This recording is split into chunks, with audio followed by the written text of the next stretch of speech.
Thanks for downloading this podcast from the BBC. The strategic Gulf Kingdom of Bahrain is often seen as forward-looking, a good friend to the West, and a country where democracy is taken seriously. But there is a part of Bahrain its government would prefer you not to know about.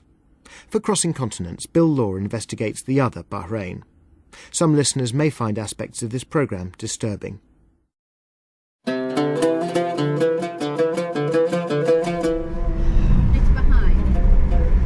We've just left the hotel. We were hoping to speak with the family of another of the detainees, but immediately we were followed by two cars, one silver, one white, and they're behind us, a couple of 100 meters perhaps behind us.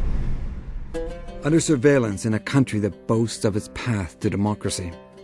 There is a lot of good news about Bahrain, the tiny island state just off the coast of Saudi Arabia and across the Gulf from Iran.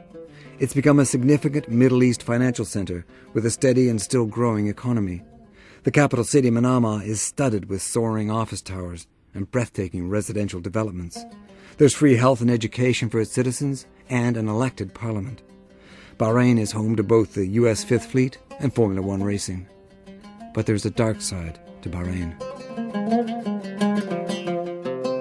They ask them, who are you? From which kind of security? They said, this is none of your business. And they told them, we brought you here to make sex with you. We were not able to know anything about Ali for almost 4 weeks. Why has he been arrested? What is his crime? He's a blogger, he's a writer, he's a journalist. He has a free pen. That's exactly his crime. He has a free pen. They coming 4 cars at the night, 3:30. They just come, knock the door.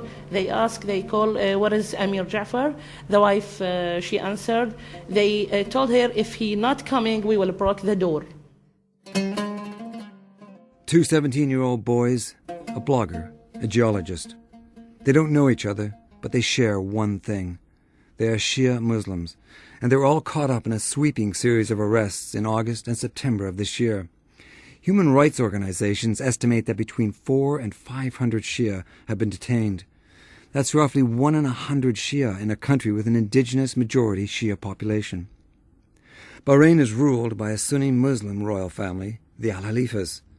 Publicly, the government insists there is no systematic discrimination against the Shia. Jalila Sayed is a human rights lawyer in Manama. Nobody who has the minimum degree of fairness could deny that there is a very clear discrimination against the Shia in Bahrain. Take into consideration to prove that one material fact which is very established, that the Bahrain Defense Force is an institution which is equivalent to the army in other society. However, Shia are not allowed to be members of these institutions. So you think there is a sectarian divide in Bahrain? I do believe that, yes. Because the government view, that I've been told this, is that there is no sectarian divide, that indeed the people that talk about a sectarian divide are trying to create an atmosphere of distrust between Sunni and Shia. Okay, I would like to see half of the cabinet composed of Shia. There are facts on the ground and there are statistics, and we can provide them to you, which proves that there is a high degree of discrimination against Shia in Bahrain. Out of 50 senior government posts in the current administration, there are but 4 Shia in cabinet. As far as the military goes, a Sunni businessman close to the royal family told me, why would you arm your enemies? And that's the point, really.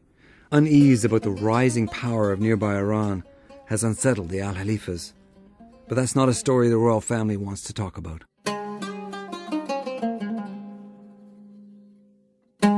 When we arrive, most of our equipment is impounded at the airport. We don't have the right documents, we're told. We make some calls and are assured permission will be faxed through to customs from the appropriate authorities. It still hasn't come by the next morning, but by that time we've cobbled together borrowed gear and a camera.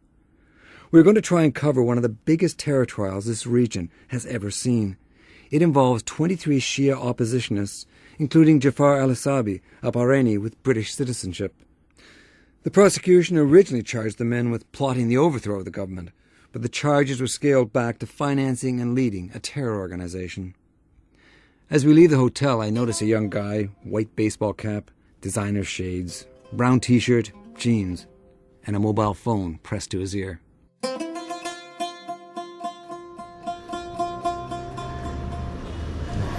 I'm outside the central courthouse, and inside are 23 men.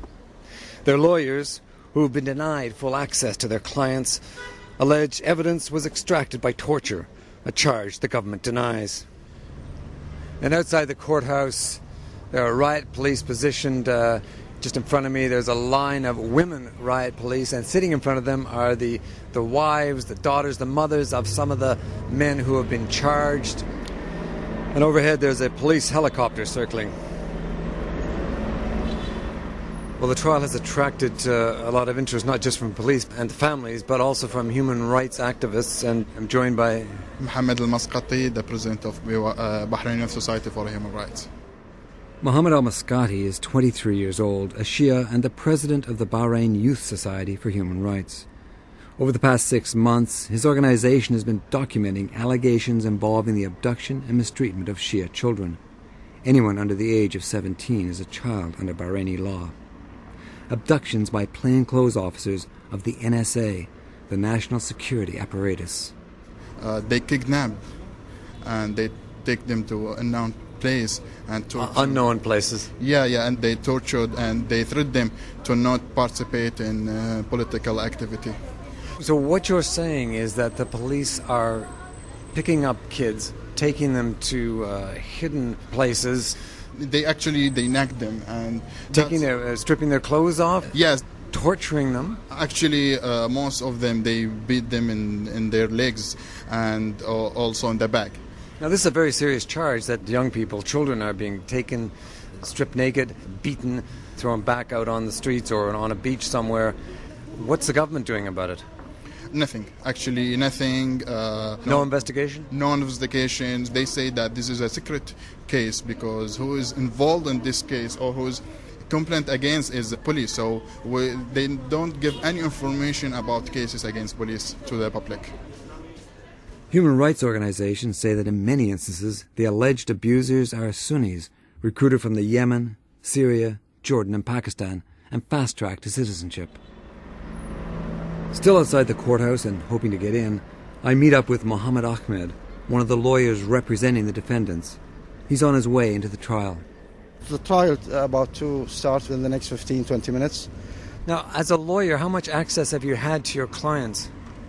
From the date of their arrest till the date of the first hearing, we've never been given the chance to meet them. Their rights for access to their lawyers has been denied. And therefore we insisted at the first hearing that we will not proceed with this hearing until we are given the chance to meet them. What about the evidence? Your concerns about the evidence that it's been extracted through torture? This is what we've been told by our clients, and there is certain bruises, there is certain signs which suggest that they are telling the truth. So you have seen bruises on your clients? Yes. Where? The court's seen that as well. There are bruises on their ankles, their wrists. The government denies the torture. In your mind, having seen your clients, are you convinced that they have been tortured? Yes. Then the police and plainclothes security move in. So my producer has just been surrounded by security police demanding that she give them the film that she's taken. You need to go in, don't you? Yeah. Okay, Mohammed, thank you. Yeah, okay. And hopefully I'll get in. Yeah. With you. In the end, I'm refused entry.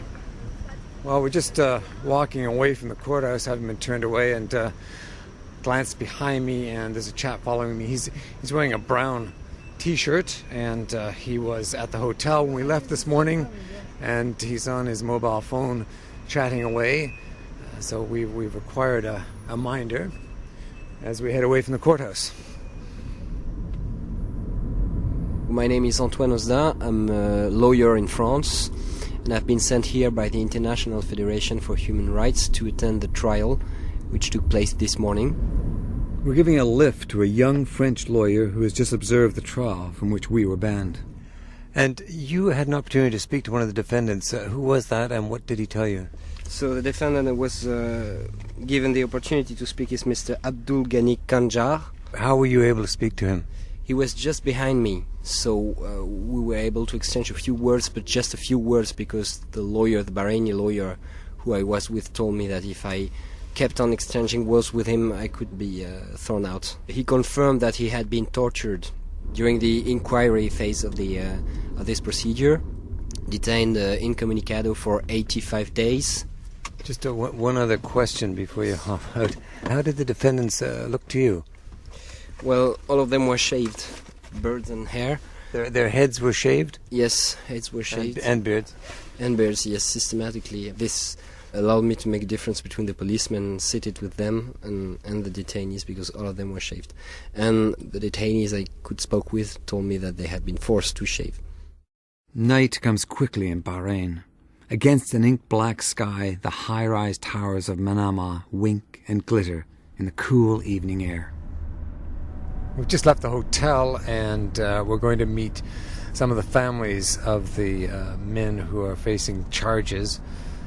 And we've managed to pick up some minders who are following us in not one but two cars. We've just come to a Shia village, and our minders are parking up right behind us.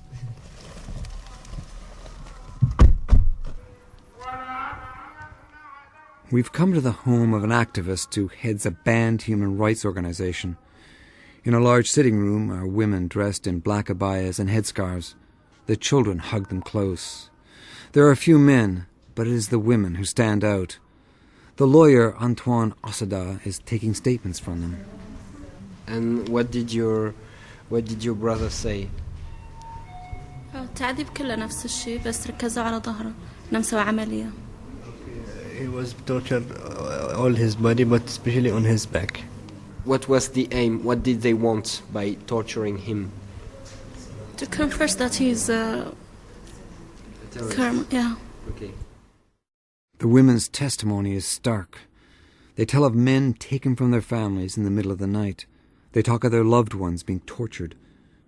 Two sisters make a cry for help for their brother, an academic. First of all, our brother, when he arrested, it was in Ramadan, and this is our holy month. And you cannot imagine what is Ramadan means when you come to arrest one father of 5 kids. Somebody comes wearing civilian clothes, so you don't know what they are saying. They just try to scare you. And his children actually were looking from the windows upstairs. They just saw how many cars were there outside. There were 4 cars. What we are suffering in Bahrain, it's unbelievable. Let me ask you this, because I must ask you this. Is your brother a terrorist? No. Definitely not. Definitely not. 100%. Not a terrorist. He's a normal citizen.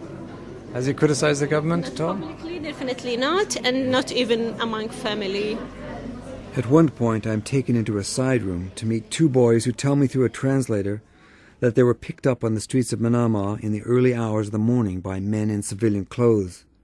At first, the men seemed friendly, but the boys say they were taken to a hidden location, blindfolded, beaten, and held for 48 hours before being dumped back on the streets, half naked. They start to insult them and swear on them. They have handcuffed him from the backside. So they put the handcuffs on with his hands behind his back. Yeah? Exactly. And he starting